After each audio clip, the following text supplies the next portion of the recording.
Good evening friends, this is Prashant और आज हम इकोसिस्टम फंक्शंस के बारे में बात करने वाले हैं। देखो, इकोसिस्टम फंक्शंस की जब बात आती है तो उसमें 3 पॉइंट्स आते हैं। एक होता है एनर्जी फ्लो, दूसरा है न्यूट्रिएंट साइक्लिंग और तीसरा है इकोलॉजिकल सक्सेशन। इकोलॉजिकल सक्सेशन मतलब इकोसिस्टम का डेवलपमेंट। आज हम एनर्जी फ्लो के बारे में बात करने वाले हैं। उसमें हम ट्रॉफिक लेवल्स इन इकोसिस्टम और एनर्जी फ्लो इन इकोसिस्टम की बात करेंगे। ठीक है, आगे चलते हैं। देखिए, एनर्जी फ्लो की जो शुरुआत है वो सोलर एनर्जी से शुरू होती है इकोसिस्टम में, क्योंकि प्रोड्यूसर्स जो है वो सोलर एनर्जी का यूज़ करते हुए फूड प्रोडक्शन करते हैं। फोटोसिंथेसिस से वो ग्लूकोज का फॉर्मेशन करते हैं और बाकी बहुत सारे बायोमोलिक्यूल्स का वो प्रोडक्शन करते हैं। ठीक है, तो एक तरह से एक फूड सोर्स बन जाता है। ऐसे प्रोड्यूसर्स ने बनाया हुआ जो फूड है वो फूड चेन और फूड वेब से कंज्यूमर्स से होते हुए आगे जाता है। ठीक है, फूड क्या है? एक टाइप ऑफ एनर्जी ही है। तो इस तरह से एनर्जी का फ्लो या transfer of energy food chain और फूड वेब में शुरू हो जाता है और फाइनली ये जो प्लांट्स और एनिमल्स हैं, जब इनकी डेथ हो जाएगी और ये सॉइल में आ जाएंगे तो इनको डिकम्पोजर्स जो है, फंजाई है, बैक्टीरिया है, उनको डिकम्पोज कर देते हैं और डिग्रेड कर देते हैं। ठीक है, तो इस तरह से फूड चेन में एनर्जी का ट्रांसफ़र शुरू हो जाता है और फाइनली डिकम्पोजर्स पे वो ख़त्म हो जाता है। ठीक है, तो स्टोरी ये है, प्रोड्यूसर्स फोटोसिंथेसिस से फूड प्रोडक्शन करते हैं, वही फूड फिर कंज्यूमर्स खाते हैं और वो फूड चेन में एनर्जी का फ्लो शुरू हो जाता है और फाइनली जो डेड मैटर है प्लांट्स और एनिमल्स का, उसको डिकम्पोजर्स जो है डिग्रेड कर देते हैं। ठीक है, तो इस तरह से इकोसिस्टम जो है काफ़ी कॉम्प्लेक्स और डायनेमिक बन जाती है। ठीक है, इकोसिस्टम के फंक्शन की शुरुआत हो जाती है। ठीक है, so food chains and energy flow are the functional properties of ecosystem which make them dynamic. ठीक है, and the biotic and abiotic components are linked through them. ठीक है, सोलर एनर्जी अबायोटिक कंपोनेंट है, वाटर अबायोटिक कंपोनेंट है, air abiotic component है। ठीक है, उसका यूज करते हुए प्लांट्स फूड प्रोड्यूस करते हैं, वो आगे कंज्यूमर्स खाएंगे। इस तरह से बायोटिक एंड अबायोटिक कंपोनेंट्स एक दूसरे के साथ लिंक्ड है। ठीक है, तो इस तरह से इकोसिस्टम के फंक्शन की शुरुआत होती है। ठीक है, आगे चलते हैं। Trophic level. अब हमें ट्रॉफिक लेवल का कंसेप्ट समझना है। देखिए, हमने कल पढ़ा था फूड चेन और फूड वेब क्या होता है। कोई भी ऑर्गेनिज्म हो वो फूड चेन में एक पर्टिकुलर प्लेस पे होता है। जिस तरह से उसके फूड प्रेफरेंसेस है उस हिसाब से वो पर्टिकुलर फूड चेन में एक पर्टिकुलर प्लेस पे होता है। ठीक है, based on the source of their food organisms occupy specific place in the food chain. देखिए, यहाँ पे है ग्रास। ग्रास को कौन खाएगा? Grass offer. ग्रास ऑफर को फ्रॉग खाएंगे, फ्रॉग को स्नेक और स्नेक को ईगल।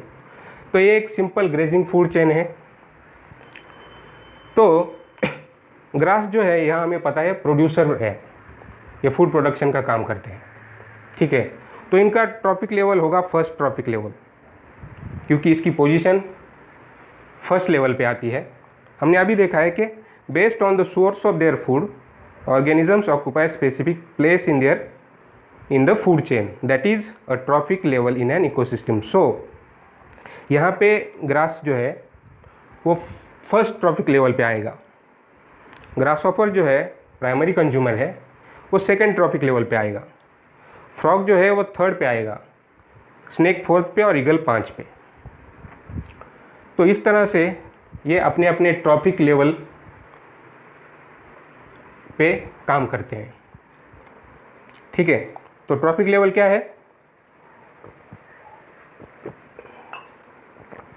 फूड का सोर्स क्या है, उस हिसाब से ऑर्गेनिजम्स फूड चेन में स्पेसिफिक प्लेस पे होते हैं, और वो जो प्लेस है, उनकी जो वहाँ पे प्लेस है, उसे हम ट्रॉफिक लेवल कहते हैं। Each step in the food chain is called as trophic level. ये फर्स्ट ट्रॉफिक लेवल है, ये सेकंड ट्रॉफिक लेवल है, ऐसे आगे आगे ये फिफ्थ ट्रॉफिक लेवल है। ठीक है। एक और कंसेप्ट है स्टैंडिंग क्रॉप। अब देखिए, हर ट्रॉफिक लेवल पे कुछ ऑर्गेनिजम्स होते हैं। जैसे ग्रास की तरह फाइटोप्लैंक्टन्स भी प्रोड्यूसर्स हैं, और भी ट्रीज प्रोड्यूसर्स हैं। तो अगर हम एक पर्टिकुलर एरिया लेते हैं और वहाँ के सारे ग्रासेस का हार्वेस्टिंग करके उनका ड्राई वेट लेते हैं। जनरली ड्राई वेट काफ़ी रिलायबल फैक्टर है, इसलिए ड्राई वेट कंसिडर किया जाता है। तो अगर हम ग्रासेस का ड्राई वेट लेते हैं, ठीक है, और उसका जो एक पर्टिकुलर वेट आएगा, उसे हम कहते हैं उस ट्रॉपिक लेवल का स्टैंडिंग क्रॉप। ठीक है, ठीक है। Each trophic level has a certain mass of living material at particular time, तो उसे हम स्टैंडिंग क्रॉप कहेंगे। उसी तरह से हम अगर सारे प्राइमरी कंज्यूमर्स का ड्राई वेट ले लें, जो भी हर्बीवोरस एनिमल होंगे वहाँ पे, अगर हम उनका ड्राई वेट लेते हैं, तो वो सेकेंड ट्रॉपिक लेवल का स्टैंडिंग क्रॉप होगा। उसी तरह हम अगर सेकेंडरी कंज्यूमर्स का ड्राई वेट लेते हैं, तो ये थर्ड ट्रॉपिक लेवल का स्टैंडिंग क्रॉप होगा। ठीक है। तो ये स्टैंडिंग क्रॉप के ऊपर हमें प्रिलिमिनरी में क्वेश्चन पूछ सकते हैं, इसलिए मैंने ये टॉपिक यहाँ पे लिया है। ठीक है।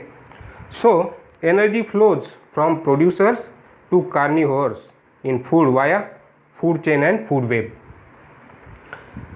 ठीक है। तो प्रोड्यूसर से, कार्निवोर्स से होते हुए डिकम्पोजर्स तक एनर्जी का फ्लो होता है, और हमने स्टैंडिंग क्रॉप का कंसेप्ट भी यहाँ समझ लिया है। ठीक है, आगे चलते हैं।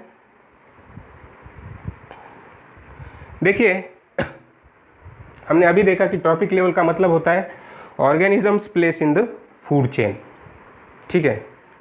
तो यहाँ पे मैंने एक पिक्चर दिखाया है। ग्रास, ट्रीज और फाइटोप्लैंक्टन जो है वो प्राइमरी प्रोड्यूसर्स हैं। ठीक है। तो वो फर्स्ट ट्रॉपिक लेवल पे आते हैं। ठीक है। फिर ग्रासहॉपर, काऊ और जूप्लैंक्टन्स जो है वो प्राइमरी कंज्यूमर्स हैं। ठीक है, वो सेकंड ट्रॉपिक लेवल पे आते हैं। These are called as herbivores. फिर उसी तरह थर्ड ट्रॉपिक लेवल पे कौन आता है? Secondary consumers. और टर्शरी कंज्यूमर जो है वो फोर्थ ट्रॉपिक लेवल पे आते हैं, जैसे लायन है, टाइगर है, मैन है। ठीक है। तो हमें कंसेप्ट ऑफ ट्रॉपिक लेवल समझ में आ गया है कि फूड चेन में ऑर्गेनिज्म की प्लेस क्या है, वो उसका ट्रॉपिक लेवल होता है। ठीक है। अब एक और इम्पॉर्टेंट कंसेप्ट है कि कोई भी ऑर्गेनिज्म एक पर्टिकुलर ट्रॉपिक लेवल में काम करे, ये ज़रूरी नहीं है। ठीक है। अगर हम इंसान की ही बात करें, मैन, अगर वो वेजिटेरियन है, ठीक है, तो वो क्या बन जाएगा? प्राइमरी कंज्यूमर बन जाएगा। ठीक है। तो इस तरह से वो सेकेंड ट्रॉपिक लेवल पे आएगा। अगर वेजिटेरियन है तो सेकेंड ट्रॉपिक लेवल पे आएगा। ठीक है। अगर वही आदमी अगर यहाँ पे अगर चिकन वगैरह खाएगा, ठीक है, तो वो थर्ड ट्रॉपिक लेवल पे आएगा। ठीक है। तो ये ज़रूरी नहीं है कि कोई एक पर्टिकुलर स्पेसीज उसी ट्रॉपिक लेवल में काम करे या उसी ट्रॉपिक लेवल में रहे। ठीक है। तो ये एक इम्पॉर्टेंट कंसेप्ट है। Organisms can work in different trophic levels at a particular time. ठीक है। ये जो कंसेप्ट है हम आगे भी देखेंगे। सी, ट्रॉपिक लेवल जो है वो फूड वेब में इंटरकनेक्टेड होते हैं। यहाँ पे मैंने एक फूड वेब का डायग्राम दिखाया है। देखिए, ग्रासेस जो है, ग्रासेस को ग्रासहॉपर्स खाते हैं, तो ये एक फूड चेन है। यहाँ पे ग्रासेस को गोट भी खा रही है, that is another food chain. तो एक फूड वेब बन जाता है। तो ये जो ग्रास का जो ट्रॉपिक लेवल है, ठीक है, ये दो अलग अलग फूड चेन में कनेक्टेड है, that is trophic levels are interconnected in food web. अब गोट जो है उसको वुल्फ भी खा सकते हैं, उसको ह्यूमंस भी खा सकते हैं, ठीक है। तो यहाँ पे अलग अलग ट्रॉफिक लेवल्स इंटरकनेक्टेड हो रहे हैं। अब ये ग्रास हॉपर जो है इसको बर्ड्स खा सकते हैं, फ्रॉग्स खा सकते हैं, that is trophic levels are interconnected in food web. और एक इम्पॉर्टेंट कंसेप्ट है, अ स्पेसीज में occupy more than one trophic level in the same ecosystem at the same time. मैंने अभी बताया कि अगर हम ह्यूमन बींग्स अगर वेजिटेरियन खाना खाते हैं तो we are primary consumers, and if we prefer non vegetarian, for example goat and chicken, we come at secondary tertiary trophic level. For example sparrow, अगर वो सीड्स या फ्रूट्स खाते हैं तो they are primary consumer, that means they are at the second trophic level. और अगर sparrow insects and worms खाते हैं तो they are secondary consumer and comes at third trophic level, ठीक है। तो ये जो छोटे छोटे पॉइंट्स है ये प्रिलिमिनरी के लिए इम्पॉर्टेंट है। आगे चलते हैं। इम्पॉर्टेंट कंसेप्ट है energy flow in the ecosystem, ठीक है। तो यहाँ पे मैंने दो डायग्राम्स दिखाए हैं, उससे हम एनर्जी फ्लो के बारे में थोड़ा डिटेल में पढ़ेंगे। The process of transfer of energy through various trophic levels, देखिए यहाँ पे अलग अलग ट्रॉफिक लेवल्स है, प्रोड्यूसर से होते हुए टॉप कार्निवर्स तक। The process of transfer of energy through various trophic levels of food chain is known as energy flow, ठीक है। तो अभी हमने थोड़ी देर पहले देखा है कि प्रोड्यूसर्स से कार्निवोर्स तक एनर्जी का फ्लो होता है, और ये अलग अलग ट्रॉफिक लेवल्स है, प्रोड्यूसर्स का, हर्बीवोर्स का, कार्निवोर्स एंड टॉप कार्निवोर्स, ठीक है। ये अलग अलग ट्रॉफिक लेवल्स है। So the process of transfer of energy through various trophic levels in the food chain is known as energy flow of ecosystem, ठीक है। और ये एनर्जी फ्लो इम्पोर्टेंट क्यों है? कोई भी इकोसिस्टम एनर्जी फ्लो के सिवाय चल ही नहीं सकती। अगर एनर्जी फ्लो होगा नहीं तो इकोसिस्टम एक दिन पूरा डिग्रेड हो जाएगी या उस कोलैप्स हो जाएगी। तो energy flow is important for ecosystem balance, ठीक है। Now what is energy flow? See, हमें पता है कि एनर्जी फ्लो के लिए प्राइमरी सोर्स क्या है? सन है, क्योंकि जो प्लांट्स है they convert light energy into chemical energy that is glucose, ठीक है। यहाँ पे ये जो प्रोसेस ऑफ फोटोसिंथेसिस है उसमें एटमॉस्फेयर से प्लांट जो है वो CO2 लेते हैं, और वाटर का यूज करते हुए ये ग्लूकोज का प्रोडक्शन करते हैं, और इस प्रोसेस में ऑक्सीजन क्या होता है? एटमॉस्फेयर में इमिट किया जाता है, छोड़ दिया जाता है, ठीक है। तो यहाँ से फूड का प्रोडक्शन होता है, और यही फूड आगे कंज्यूमर्स को मिलता है, जिससे एनर्जी फ्लो शुरू होता है और सस्टेन होता है, ठीक है। तो यहाँ पे प्रोड्यूसर्स से लेके टॉप कार्निवोर्स तक एनर्जी का फ्लो होता है। और एक और इम्पॉर्टेंट कंसेप्ट है एनर्जी फ्लो का कि 10% एनर्जी ही अगले ट्रॉपिक लेवल में पहुंच पाती है, उसे हम 10% रूल कहते हैं, ठीक है। तो ये आगे वाले हम स्लाइड्स में देखेंगे कि 10% रूल क्या है। अभी तो हमने बस एनर्जी फ्लो मतलब क्या है ये देखा था, ठीक है। आगे चलते हैं। देखिए, लास्ट लेक्चर में हमने प्राइमरी प्रोडक्टिविटी की बात की थी। हमने पढ़ा था कि ग्रीन प्लांट जो है वो एक पर्टिकुलर टाइम में, ठीक है, एक particular amount of food production करते हैं, और उनका जो रेट होता है फूड प्रोडक्शन का उसे हम ग्रॉस प्राइमरी प्रोडक्टिविटी कहते हैं। और अगर उसमें से हम रेस्पिरेशन को माइनस करते हैं, मतलब जो फूड ग्रीन प्लांट्स ने खुद के लिए या खुद के ग्रोथ एंड डेवलपमेंट के लिए यूज़ किया है, उसको हम माइनस कहते हैं ग्रॉस प्राइमरी प्रोडक्टिविटी से, उसे हम प्राइमरी प्रोडक्टिविटी कहते हैं। तो प्राइमरी प्रोडक्टिविटी से जो बायोमास बना होता है, ठीक है, जो ऑर्गेनिक मैटर बना होता है, वही किसके लिए, कंज्यूमर्स के लिए अवेलेबल होता है। ये इम्पोर्टेंट कंसेप्ट है, ठीक है। तो जो नेट बायोमास है प्लांट्स के पास, जो उन्होंने खुद के लिए यूटिलाइज करने के बाद बचता है, वही कंज्यूमर्स के लिए आगे अवेलेबल है, ठीक है। और कंज्यूमर जो नया बायोमास प्रोड्यूस करते हैं उसको हम सेकेंडरी प्रोडक्टिविटी कहते हैं, ठीक है। इस पे भी प्रिलिमिनरी में क्वेश्चन पूछा जा सकता है, ठीक है। So energy flow starts from plants, trees and phytoplanktons because these are producers. Now see autotrophs, grasses क्या है, ऑटोट्रॉप्स। फॉर एग्जाम्पल, अगर उनके पास 10,000 किलो कैलोरी ऑफ एनर्जी है, ठीक है, हम अज्यूम करके चल रहे हैं कि उनके पास 10,000 किलो कैलोरी एनर्जी है, तो जो आगे का ट्रॉफिक लेवल है हर्बीवोरस का, वहाँ बस 1000 किलो कैलोरी ही पहुँच पाएगी। That is 10% energy is transferred to the next level, that is 10% of the energy transferred in trophic level, ठीक है, इन the food chain.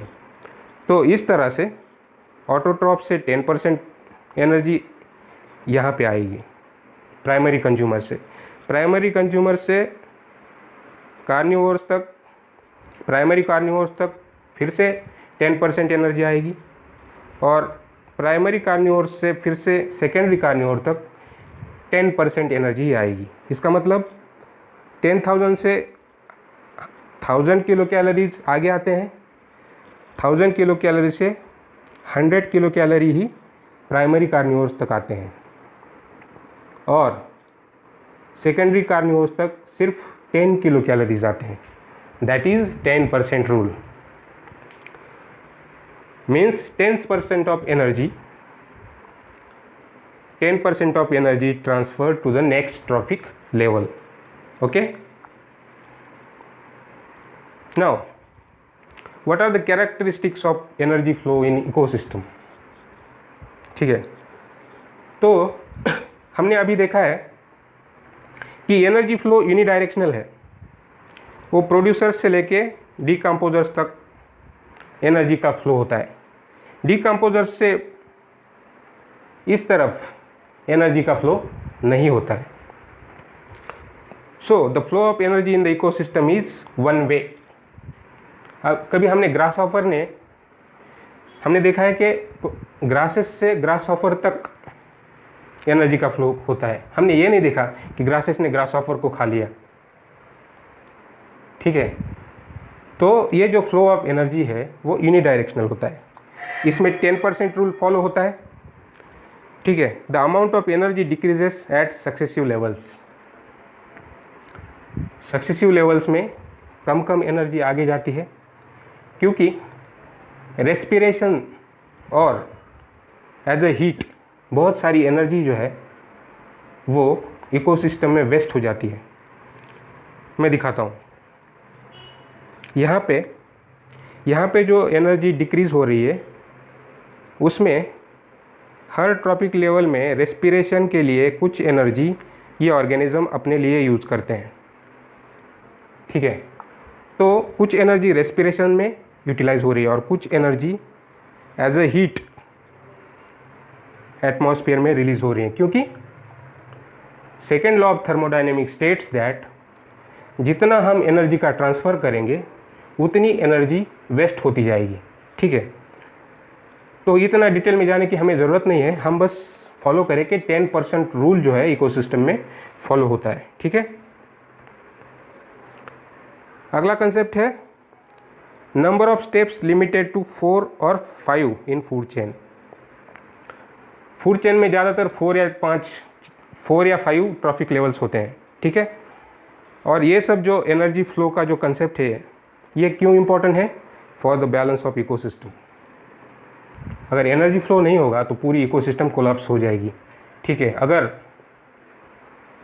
For example कोई एक फॉरेस्ट एरिया है और उसका डेजर्टिफिकेशन एक कंसेप्ट है, उसका डेजर्ट में कन्वर्जन हो जाता है, तो वहाँ की इकोसिस्टम जो है वो डिग्रेड हो जाएगी, ठीक है, एक एक्सटिंक्ट होने के कगार पे आ जाएगी, ठीक है।